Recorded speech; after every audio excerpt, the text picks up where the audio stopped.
On passe à l'invité de ce journal, Jean Ping. Merci de vous arrêter sur notre plateau. Vous êtes actuellement en tournée en Europe. Vous effectuez cette tournée en tant que quoi? Chef de l'opposition gabonaise ou en tant que président élu par les Gabonais, comme vous le revendiquez? Bien sûr, en tant que président élu par les Gabonais. Comme vous le savez, tout le monde sait que j'ai gagné ces élections. Donc je viens en tant que tel. Alors, président élu, soit, aujourd'hui vous n'êtes pas cependant assis dans le fauteuil d'Ali Bongo. Vous n'avez pas le sentiment quelque part d'avoir été lâché par la communauté internationale? Oui et non. Non, parce que la communauté internationale est toujours là. Elle exige la vérité des urnes. Elle exige que les choses se passent telles qu'elles auraient dû se passer.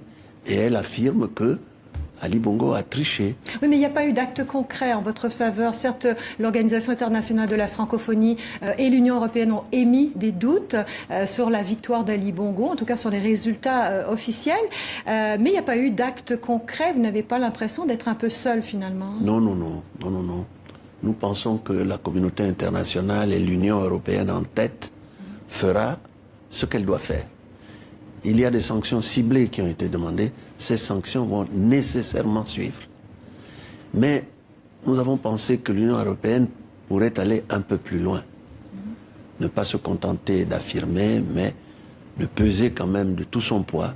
Donc de prendre des sanctions financières contre des membres du pouvoir gabonais? Les sanctions financières, je crois qu'elles seront prises. Mais il faut aller un peu plus loin. Il faut amener le pouvoir à respecter la volonté des urnes. Alors, en un an, Jean Ping, il y a eu beaucoup de défections au sein de votre propre coalition.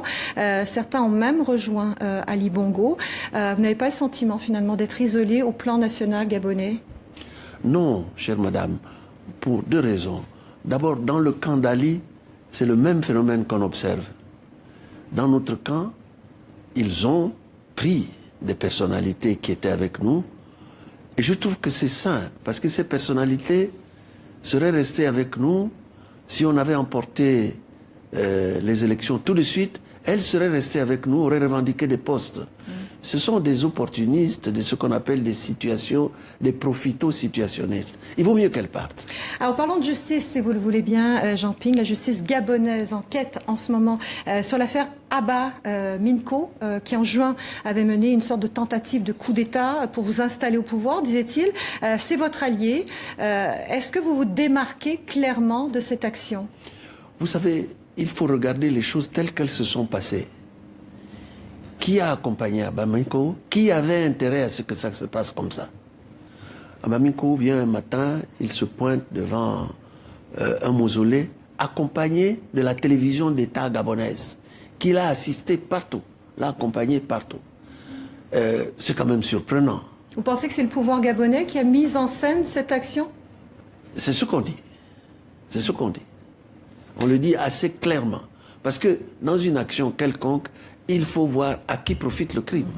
Alors il y a aussi une autre enquête, celle éventuelle que va ouvrir la Cour pénale internationale à votre demande. Je parle de l'opposition comme de celle du pouvoir.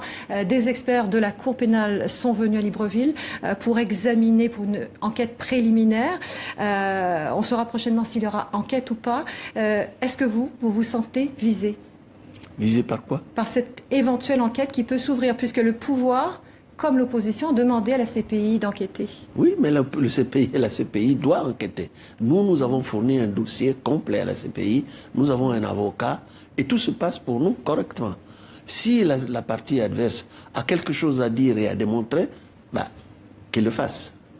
Alors il y a aussi l'enquête en France pour crimes contre l'humanité au Gabon. Là, c'est une juge française qui fait enquête suite à la plainte d'un franco-gabonais qui a été arrêté à Libreville la nuit du 31 août dans votre QG. Est-ce que vous pensez que la justice française va pouvoir enquêter sereinement? Je pense qu'elle devrait le faire parce que ce monsieur est un franco-gabonais. Il a perdu un œil au siège.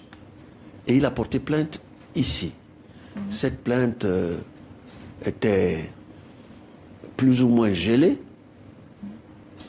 Et elle vient d'être relancée. Et nous pensons que c'est sain.